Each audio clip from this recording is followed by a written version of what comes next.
Oke, jadi Manchester United akhirnya secara officially mengumumkan bahwa transfer Jadon Sancho beres dan dia secara resmi diperkenalkan sebagai pemain Manchester United. Ini terbilang menurutku sangat lama gitu ya. Menurutku lamban. Nggak tahu ada masalah apa dalam hal negosiasi lamban sehingga target-target United selanjutnya itu nggak tahu bisa kekejar apa enggak untuk menambal eh, tempat-tempat lain seperti center back ataupun DM ataupun yang lainnya, right back dan sebagainya, target-target United yang udah fokus semua ke sini dan ini termasuk lamban dan baru Euro plus berapa hari ini baru diumumin gitu kan Jadon Sancho yang katanya bakal pakai nomor punggung 225 kalau nggak salah. Nah, Sancho ini gimana bakal mempengaruhi permainan United? Taktikal apa yang dia bawa? Apa hal yang bisa dia bawa dari segi taktikal ke Ole gitu kan? Eh, Sejujurnya aku jarang nonton eh, Sancho main ini karena mainnya di Bundesliga dan aku jarang nonton Bundesliga karena aku nontonnya Premier League mulu gitu kan. Nah, tapi aku punya data dari WhoScored ini tentang di mana Sancho bermain dan mungkin hampir dari kita semua tahu ya kalau Sancho adalah eh, paling sering main di attacking midfielder di sayap kanan. Di sini 12 musim lalu kalau nggak salah ini 12 kali main di posisi itu 6 kali di kiri dan di tengah 3 kali. Jadi dia mostly main di kanan dan di kanan eh, kalau kita tengok ke MU musim lalu yang eh, taktikalnya Ole, dia lebih sering menggunakan formasi seperti ini di mana Rashford berada di kanan dan Pogba ada di kiri.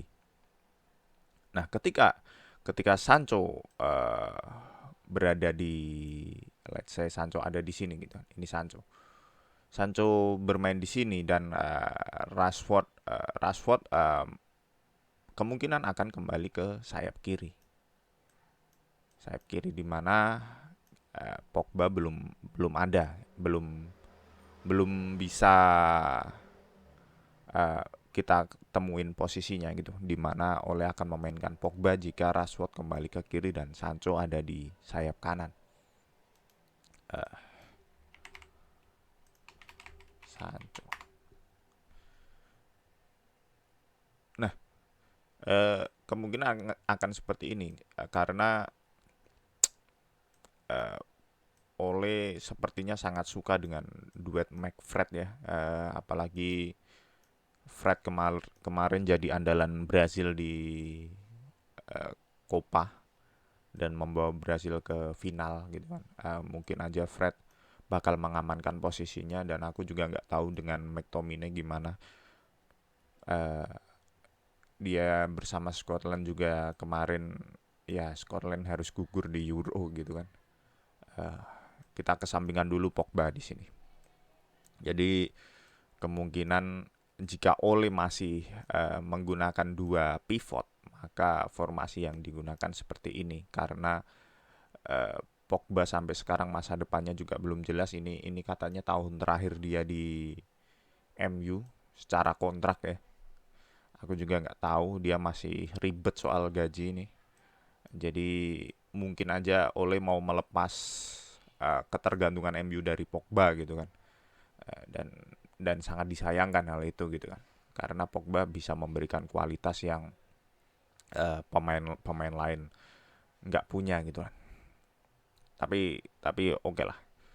Ah, eh, aku melihat Pogba bisa dimainkan oleh Ole jika Ole mau mengubah sistem di MU di mana eh, Ole menggunakan satu defensive midfielder yang benar-benar tugasnya dalam bertahan itu sangat kuat gitu. Sebagai satu-satunya gelandang bertahan, entah itu McTominay ataupun Fred.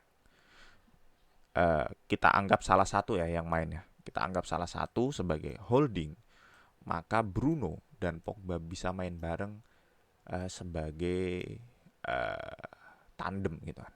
Sejajar istilahnya. Uh, 4-3-3. Ini menurutku formasi yang sangat perfect untuk MU musim depan.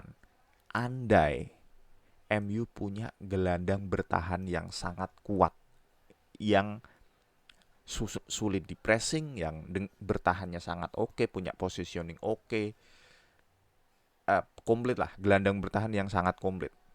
Dan itu belum dimiliki oleh Manchester United. Fred stamina oke, tapi secara defensif, secara duel dia masih uh, pressing resistennya masih sangat buruk gitu kan. Menurutku belum pantas untuk mengisi DM sendirian gitu kan. McTominay pun seperti itu, dia dengan bola nggak terlalu bagus selama semusim kemarin. Aku lihat dia banyak kehilangan bola, dia ketika di pressing dia istilahnya masih panik gitu kan. Terus kemudian dia secara defense emang paling mending, secara badan juga dia bagus, cuma dia nggak punya, menurutku visi bermainnya sangat kurang, dan dia masih sering melakukan istilahnya tipe lebih, aku bilang dia lebih ke box to box gitu ya. Dan dua orang ini belum bisa. Kita lihat opsi lain seperti Matic menurutku udah, dia secara pengalaman sangat bagus, cuma dia udah berumur. Seandainya Matic di masa muda, di masanya ketika mungkin di Chelsea-nya Mourinho yang dulu, itu mungkin menurutku masih bisa sebagai satu-satunya gelandang bertahan. Cuma Matic udah menua gitu kan, dari fisikalnya udah menurun jauh, dari speednya udah nggak bisa lah untuk main sepanjang musim untuk MU. Kemudian dari Donny van de Beek nggak bisa defend, nggak masuk menurutku. Dan inilah problem jika Pogba main bareng dengan Bruno. Maka sebenarnya bisa juga seperti ini gitu kan, Pogba menjadi DM, menjadi bermain lebih ke dalam. Cuma di sini potensi Pogba benar-benar akan berkurang jauh gitu kan, ketimbang dia dikasih kebebasan untuk maju gitu.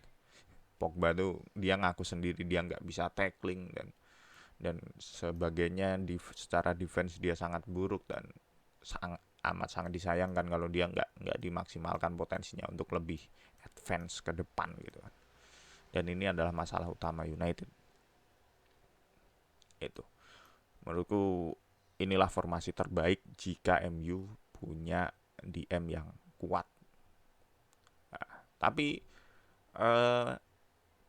kabarnya Marcus Rashford akan menepi selama 2 bulan awal untuk operasi ya. Aku nggak tahu detailnya seperti apa, cuma dia secara apa, katanya cedera bahu gitu. Dan ini memunculkan kembali bahwa kemungkinan Pogba akan main di kiri lagi gitu jika di awal-awal musim gitu.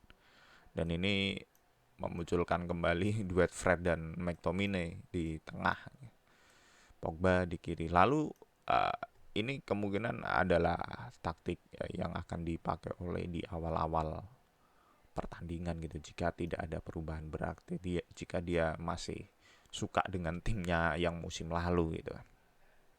Dan di sini amat sangat disayangkan ya, kedatangan Jadon Sancho kemungkinan akan menutup chance Mason Greenwood main lebih banyak gitu kan.